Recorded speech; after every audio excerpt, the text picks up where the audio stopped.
Hello, everybody. I'm Jackie K. Cooper, and it's Thursday, and that means Tell a Story Thursday. And I'm reading from my first book, Journey of a Gentle Southern Man, and the story is titled, Norine Was One Really Nice Lady. And remember, I wrote this several years ago, so you got to get your frame of mind back there, because it says, as it starts, we have lived in Perry, Georgia for almost 14 years now. There was a period of 2 years when we forsook the hospitality of Georgia for the glitter of California. But we knew Georgia was more of a family place, so we headed back to Perry and back to the town we loved. The first time we ever drove through Perry, I noticed a house located right downtown. It seemed to be a part of the charm of the quiet town. A house in the old-style tradition that was firmly fixed in the center of the commercial district. Later, I found that this was Norine Jones' house, and the lady who lived there was the essence of everything good in Perry. Norine's house was located close to the bank, the church, and the doctor's office, and was within walking distance of the post office. This enabled Norine easy access to all the areas she needed to visit during her day. Her stepdaughter worked at the bank, and Norine played the piano at the church. Her doctor took care of her health needs, and the post office was where she mailed out her correspondences. Norine Jones was a town legend in Perry even before we arrived. At that time, she was in her 70s and knew everything about Perry you would ever want to know.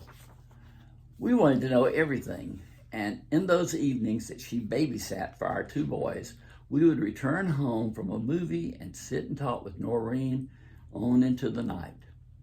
She was the most alive person I have ever met, alive in body and mind.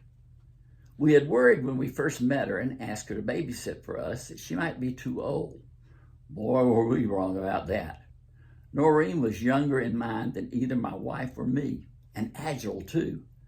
We would come home and find her crawling around on the floor with our baby boy. He loved his Norine, Norine, the beauty queen, and we did too. As soon as we met Norine, her house took on a great importance to us. Whenever there was a parade in Perry, we watched it from the front porch of Norine's house. From that vantage point, my boys could get a clear view of Santa Claus and any other celebrity who happened to come into town. It was also to Norine's house I ran that night that Terry told me it was time to get to the hospital for the birth of our second son. Out of my car and across her lawn to Norine's house, where our son JJ would stay until my folks would get to Perry to keep him. How excited he was about the chance to sleep at Norine's house, and how safe I felt having him there. Norine became a part of our family. The great-grandmother that every child should have, or the wonderful great-aunt that every adult should have to confide in or share dreams with. We didn't take this part of our family to California with us, but we did keep in constant touch. She always wanted to know when we were going to come home. And when we finally did drive back to Perry, there was Norine's house still standing strong to welcome us back. There were times when we thought Norine might lose her house. The city wanted the land for a parking lot or some other modern concept. But each time they couldn't stand to upset this lady the whole town loved so well. So Norine's house remained. Earlier this year, Norine Jones died. She would have been 90 on her birthday. I grieved for her and I missed her. But her memories are alive and well in my family. Still, I hated to think that how generations of families being in Perry would never know about this wonderful woman.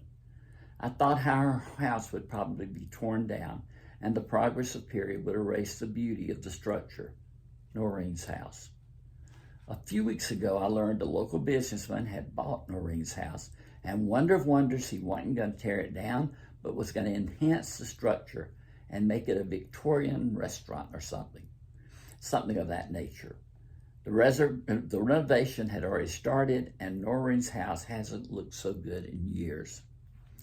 A few days ago, I happened to be standing in front of Norine's house when some tourists or new people to Perry were walking by. They had a small boy with them who was asking about the house and who lived there. His parents didn't know, so I took the time to tell them about Norine's house and about Norine herself. The little boy said she sounded like a really nice lady, this Norine beauty queen. How right he was. How very right he was. That's my story for today. This is Jackie K. Cooper sending love and hope.